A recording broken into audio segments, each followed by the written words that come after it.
आज पूरा विश्व कोरोना वायरस से लड़ रहा है।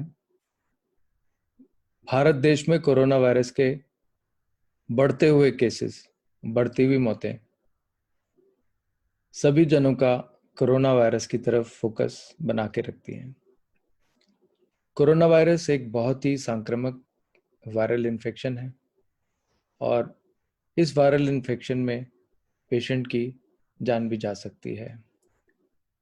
इसका रोकथाम सिर्फ बचाव से है, वैक्सीनेशन से है और ये दो जो तरीके हैं इसको रोकने के और अपने आप को बचाने के, इन तरीकों को समझ के चलना बहुत ज़रूरी है। कोरोना वायरस इन्फेक्शन सबसे पहले नाक और गले को इन्फेक्ट करता है और अगर बॉडी की इम्यूनिटी उसे नाक और गले तक सीमित नहीं रहने देती तो ये लंग्स में प्रवेश करके एक तरह का निमोनिया करता है। सीटी स्कैन एक ऐसी इन्वेस्टिगेशन है जो लंग्स में कोरोना वायरस का प्रभाव अच्छी से देखने में मदद करती है। इस मरीज के फेफड़े में कोरोना वायरस की वजह से सफ़ेद सफ़ेद पैचेस आ गए हैं, निमोनिया के पैचेस आ गए हैं और क्योंकि ये पेरिफेरल एरियाज में हैं, स्मॉल पैचेस हैं, इस पेशेंट में ये ज़्यादा है, ज़्यादा सफ़ेद हैं और इस मरीज में बहुत ही ज़्यादा है। कुछ पेशेंट्स में ये पैचेस इतने बढ़ जाते हैं कि फेफड़ों में हवा जाने का रास्ता ही नहीं बचता। ऐसे पेशेंट्स की ऑक्सीजन रिक्वायरमेंट बढ़ जाती है और कई बार उनको वेंटिलेटर पे भी सहायता करनी पड़ती है।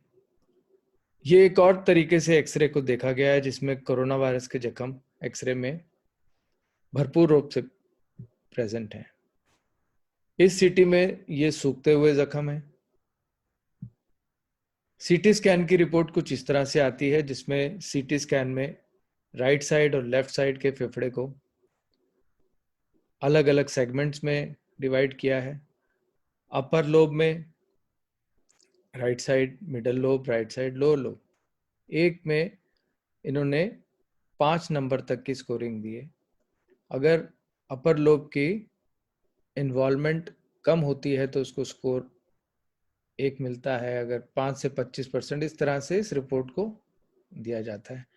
25 में से जितने स्कोर आएंगे उस हिसाब से सिविरिटी बोली जाती है। अगर स्कोर 5 तक है तो माइल्ड माना जाता है, अगर स्कोर 20 से ऊपर है तो बहुत ही सीवियर माना जाता है।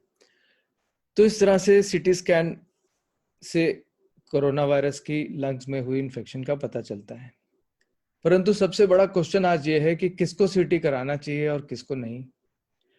हर व्यक्ति अगर सीटी स्कैन में पहुंच जाएगा कि भाई आरटी-पीसीआर की जगह मैं दूसरे तीसरे दिन सीटी स्कैन ही करा लूं, तो सीटी स्कैन में ये बीमारी कम से कम 5 से 7 दिन लेती है आने में और कई सारी बीमारियां हैं जो कोरोना वायरस जैसी दिखती हैं। तो RT PCR test, rapid antigen test ये ज़रूरी हैं कोरोना वायरस को डायग्नोस करने के लिए। सीटी स्कैन सिर्फ डॉक्टर के परामर्श के साथ करें।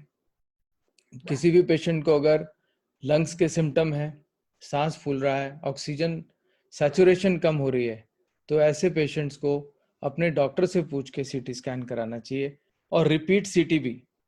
कुछ पेशेंट रिपीट सीटी हर दूसरे दिन तीसरे दिन खुद ही कराते हैं। ऐसे में रिपीट सीटी डॉक्टर के परामर्श में ही कराइए। यही मेरा संदेश है आज इस वीडियो में। Thank you. আজ তাক বাংলা জানুন সব খবর সবার আগে সাবস্ক্রাইব করুন আজ তাক বাংলা বেল আইকন প্রেস করতে ভুলবেন না।